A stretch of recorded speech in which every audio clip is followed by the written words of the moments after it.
my whole childhood, I had like massive financial uncertainty, massive kind of life uncertainty that made it where early on I was trying to figure out how can I take control essentially of my life, how can I find my way through life and not have this massive overhang that I could be homeless on any day.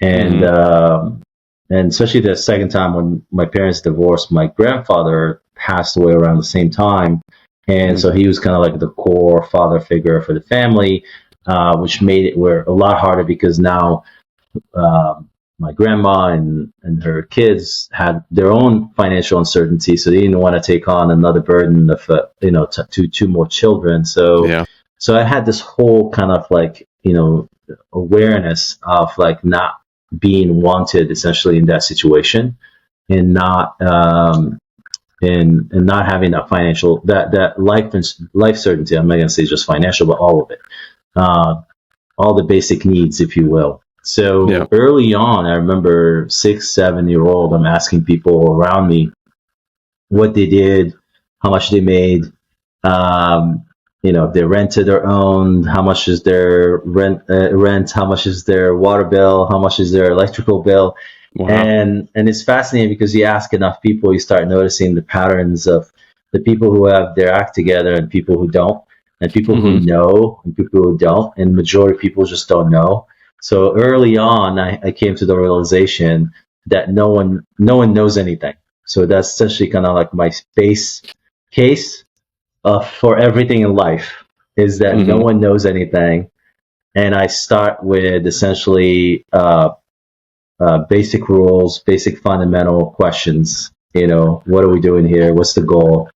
And I just build it from there. So it was a great, it was hard to learn to know that, but it was a very valuable lesson for sure, because it frees you up to be more creative, frees you up to explore more, to explore beyond the boundaries of your family, your neighborhood, your city. It allows you to kind of like just roam a lot freer and be creative in the type of people that you seek information or advice from.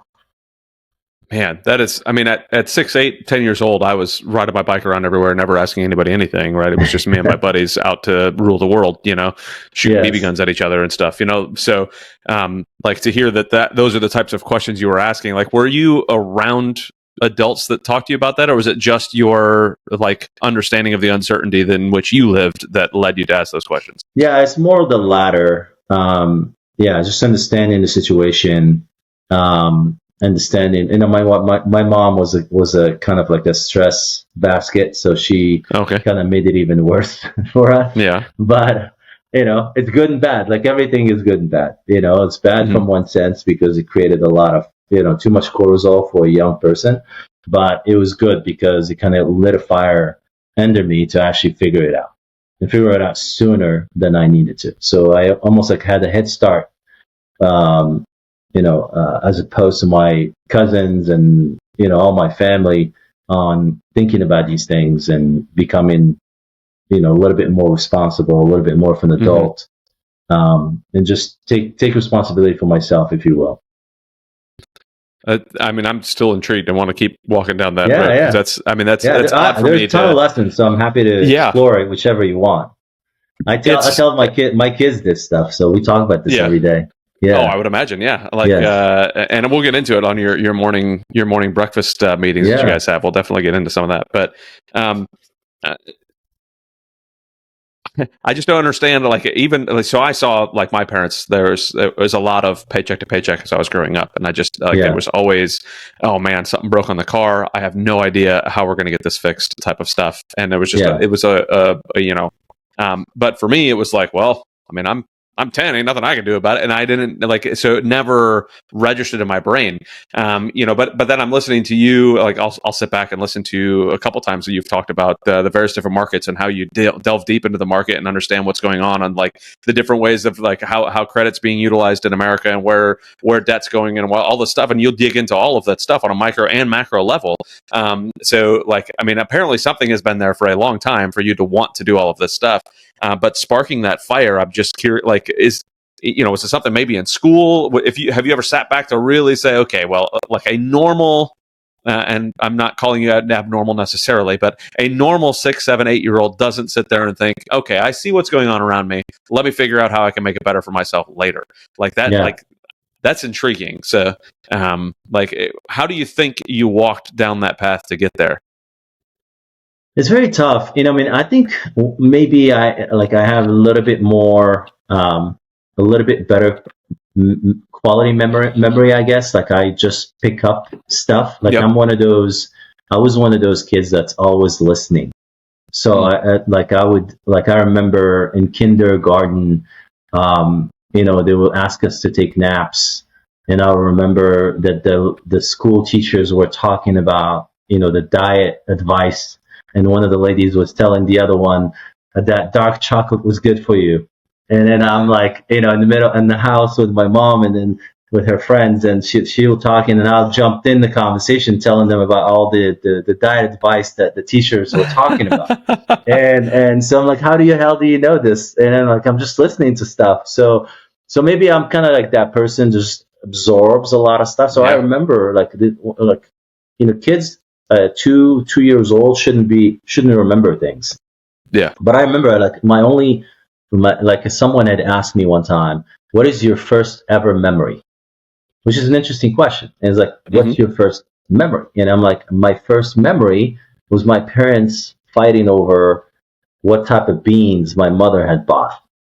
And she bought the slightly more expensive than the ones that, she should have bought. And I remember that. So as a 2-year-old, because I remember the place where we were, and I remember that I know by that age, that's where I was. And a 2-year-old shouldn't have a memory like that and shouldn't have a memory at all. And so maybe it's because there was a lot of emotion attached to that experience.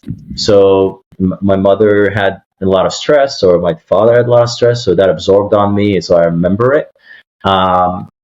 So I'm not sure. And maybe the fact that, my mother was, again, like I was telling you, it was a stress case, so she made everything more accentuated than it should.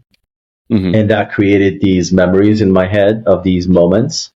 So it might be in that, but it might be a combination of both. Yeah, I mean, that makes sense. Especially if that is your first memory, and that's kind of where your brain goes to is tying those. I mean, because even that very first memory has something to do with finances, right? Yes. And like the numbers behind it. So like the very first memory, like for me, my very first memory that I remember is riding my big wheel around our house in Detroit when we lived in Detroit and I was a kid. Nice. Like, we moved there when I think I was 2. I think I was 2 when we moved to Detroit. And I remember riding my big wheel, and I wore that thing out, and I had this big flat spot on it, so it'd go clunk, clunk, clunk, clunk every time I rode it. But that was my first memory. Not like, oh, I wonder what the cost of beans was. Like, right? So now all of a sudden you're sitting here thinking about the trading of rice and beans in various different markets, and I'm over here going, wait, I wonder if my son's dirt bike needs to be upgraded. It's very, very different thoughts. But so kind of walk me through. So it sounds like you were maybe, depending on the math and how everything worked out, somewhere around 10 or so when your parents split up the second time. So walk me through kind of what it was like after that. Like, I mean, your grandfather passed away, so your only real like patriarch is now gone. How does the transition end up happening eventually to move to America? Or what? It's really interesting because it kind of goes into you and I, I've heard the conversations around having your trust ready, having your financials cleaned up, sharing that information with your spouse, making sure that they know where things are and all that stuff. So my grandfather was old school, and same thing. My grandmother was not literate at all, and they had like 13 kids, and when he died, they didn't know anything about anything. And so they had to figure it out on their own. So that essentially what it did, it kind of increased the level of stress that they had and the level of like sense of like scarcity, if you will. Even though they may have been okay, but they felt way more scared when that happened than they would otherwise. So which essentially impacted, us, who are these new mouths that are coming into my house to eat, to consume what limited resources we have. And so it created this sense of like, all right, my grandmother wasn't happy about it, and neither one. And so I had to kind of like, you see, like every day you kind of like sense that, oh, you're not wanted here. And then you needed to go and figure it out, somewhere. And so early on, and I mean, you gotta focus. You gotta do as well as you could at school, and as soon as you could work, you gotta work. And anywhere you can make some money, you gotta make money. And and I mean, you're just buying your time until that moment where you're gonna be independent and kind of like go and do your thing.